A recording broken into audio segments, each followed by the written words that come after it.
Shalom, selamat malam bagi kita semua, Bapak Ibu, Saudara yang dikasihi Tuhan. Puji Tuhan, malam ini kita bertemu kembali dalam program Sate Penyu, Saat Teduh Penyuluh. Bersama saya Agus Hartanto, penyuluh non-PNS Bangka. Baiklah, sebelum kita mendengarkan firman Tuhan, kita berdoa terlebih dahulu.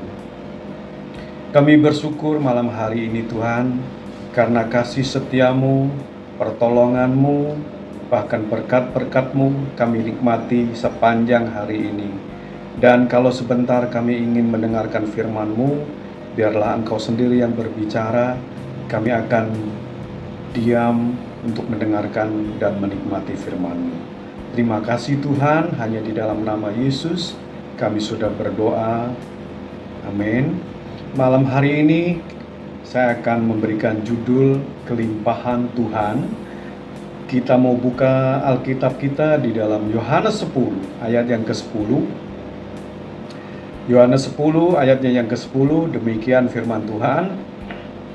Pencuri datang hanya untuk mencuri dan membunuh dan membinasakan. Aku datang supaya mereka mempunyai hidup dan mempunyai dalam segala kelimpahan. Konteks daripada perikop ini adalah peternakan. Kalau yang masuk bukan dari pintu di dalam peternakan itu adalah pencuri atau musuh. Jadi dengan kata lain, kalau ada orang lain, ada binatang lain, binatang buas, mereka akan mencuri atau itu adalah musuh seorang gembala. Dan gembala biasanya punya tongkat, dilengkapi dengan tongkat.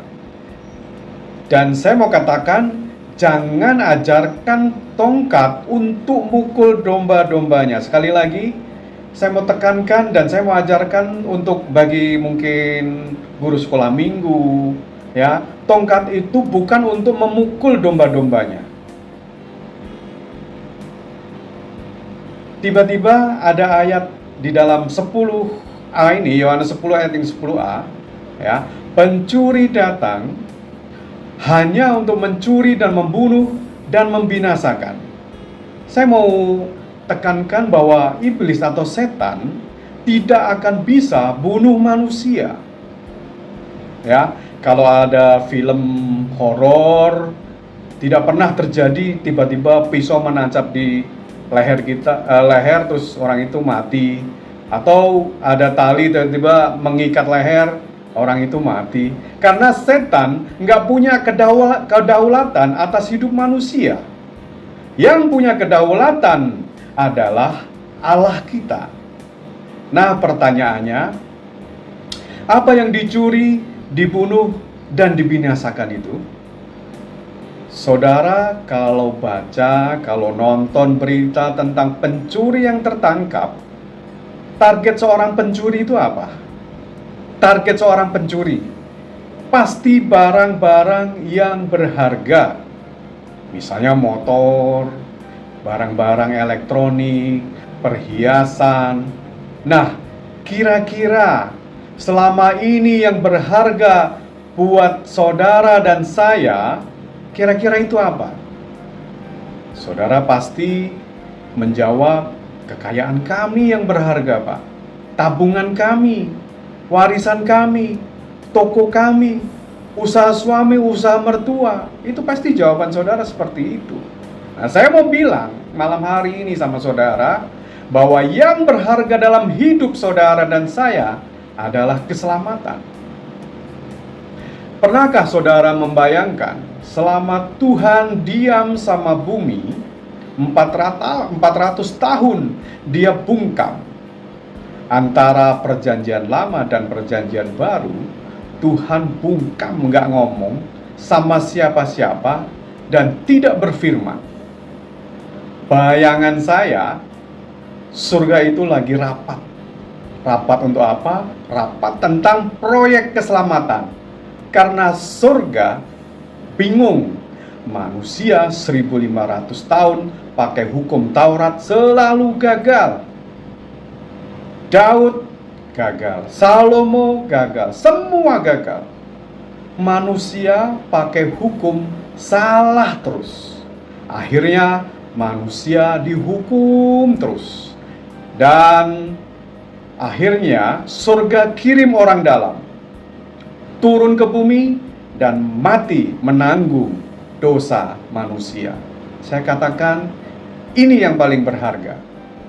Makanya iblis tahu dan setan tahu, mau mencoba curi, bunuh, dan binasakan.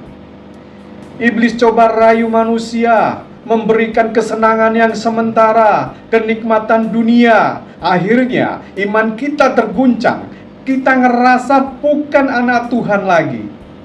Iblis paling pintar mengguncang iman kita. Sampai-sampai kita nggak percaya kalau kita ini anak Tuhan Yesus. Kita disayang Tuhan. Walaupun kita berbuat salah, walaupun kita berbuat dosa dan lain-lain, Yesus tetap sayang sama kita. Makanya saya mau ngomong sama Bapak Ibu Saudara, jadilah orang Kristen yang merasa disayang, diterima, dan diampuni oleh Tuhan Yesus. Keselamatan ini sangat berharga bagi saya dan saudara. Saudara baik, Tuhan sayang sama saudara. Saudara jatuh, Tuhan tetap sayang sama saudara. Saya mau katakan kepada saudara, jika kita kalah sama iblis, jika kita kalah sama setan yang mencoba mencuri, membinasakan, dan membunuh, maka janji Tuhan tidak pernah kita terima, tidak pernah kita nikmati. Yohanes 10 ayat 10b, janji Tuhan, Aku datang supaya mereka mempunyai hidup dan mempunyai dalam segala kelimpahan. Seringkali kekristenan kita seperti kopi. Kalau bikin kopi pakai air panas atau air dingin ya? Kalau kita pakai air dingin, pasti susah larutnya. Aromanya cenderung tidak ada. Waktu diminum meninggalkan kumis. Biasanya ada hitam-hitam di sini. Nah, kalau kita pakai air panas, kopi dan gula itu mudah larut, aromanya tercium dan terasa. Sumbernya sama-sama kopi, tapi karena reaksi airnya berbeda limpahan yang keluar. Beda air dingin, coba dikasih kopi. Diaduk larutnya lama, malah cenderung nggak bisa larut. Kita coba minum malah kayak minum air dingin pakai bubuk.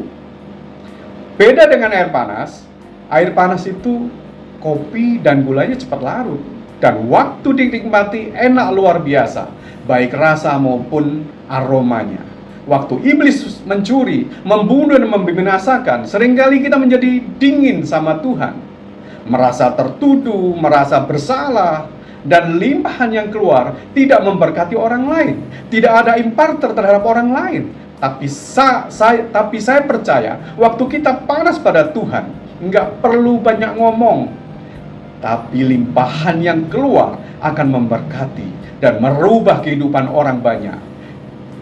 Kita akan sharing tentang bagaimana hidup berkelimpahan itu.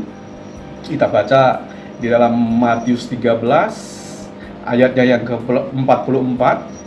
Ini perikopnya perumpamaan tentang harta terpendam dan mutiara yang berharga. Saya bacakan untuk Bapak, Ibu, dan Saudara. Hal kerajaan surga itu seumpama harta yang terpendam di ladang, yang ditemukan orang lalu dipendamkan lagi. Oleh sebab sukacitanya pergilah ia menjual seluruh miliknya lalu membeli ladang itu. Kira-kira begini, kalau saya menawarkan kepada saudara bahwa saya punya tanah atau ladang yang bekas diambil timahnya, kira-kira saudara mau nggak belinya?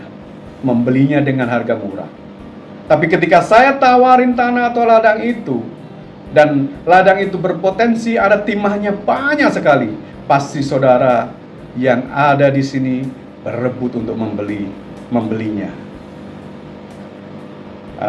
Saya pernah explore tentang kaulin ya baru-baru ini. Jadi ketika kita mau mendapatkan kaulin itu, kita kan harus eksplorasi dulu Kita mencoba ngebor apakah ada potensinya, cadangannya berapa. Semuanya pasti akan kita kerjakan seperti itu. Kalau kita ingin mengalami kerajaan surga dan kebenarannya, jual semua yang berhubungan dengan kedagingan. Setuju? Mosok sudah 15 tahun kepahitan terus, 10 tahun masih menyimpan dendam, 5 tahun selingkuhan terus. Kalau kita ingin mengalami kerajaan surga, jual semuanya yang berhubungan dengan kedagingan.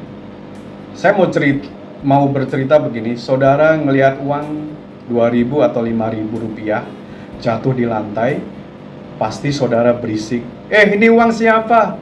Duit siapa nih? Kalau uang 2.000 atau 5.000 pasti saudara berisik. Tapi beda kalau saudara lihat uang 100.000, meskipun uang itu di tempat sampah, apakah masih berisik? Saudara pasti lihat kanan kiri, ada CCTV nggak ya? Dan saudara pasti ambil. Tapi kenapa dengan uang 100.000 kita tidak berisik dan cenderung kita ambil sendiri, kita miliki sendiri? Karena nilainya tinggi. Mungkin saudara hari ini berada di tempat yang saudara nggak suka. Saudara lagi kesal sama keadaan saudara. Saudara lagi di tempat yang menyakitkan bagi saudara. Tapi malam ini saya mau katakan dan meyakinkan saudara, jangan naikkan nilai yang lain, tapi naikkan nilai kerajaan surga dan kebenarannya. Mulai cintai kebenaran, mulai hidupi kebenaran. Saya yakin dan percaya, walaupun saudara di tempat yang gak enak, saudara kesel sama keadaan saudara, saudara gak ngam sama kehidupan saudara, suatu hari semua yang bagus, semua yang indah akan mendatangi saudara. Cara hidup kita jangan naikkan nilai yang lain, tapi naikkan nilai kerajaan surga dan kebenarannya. Makanya Yesus bilang, carilah dahulu kerajaan surga dan kebenarannya, maka semua akan ditambahkan. Kejar keuntungan rohani, nanti yang jasmani akan mengikuti langkah saudara. Ingat, naikkan nilai kerajaan surga dan kebenarannya, karena kerajaan surga seperti harta yang terpendam. Amin, kita berdoa. Terima kasih Tuhan, terima kasih kami sudah mendengarkan firman-Mu. Dan kalau sebentar kami akan beristirahat, Engkau yang akan menjagai kami dan akan membangunkan kami dengan tubuh yang kuat, dengan tubuh yang sehat. Terima kasih Tuhan. Haleluya, amin. Tuhan Yesus memberkati.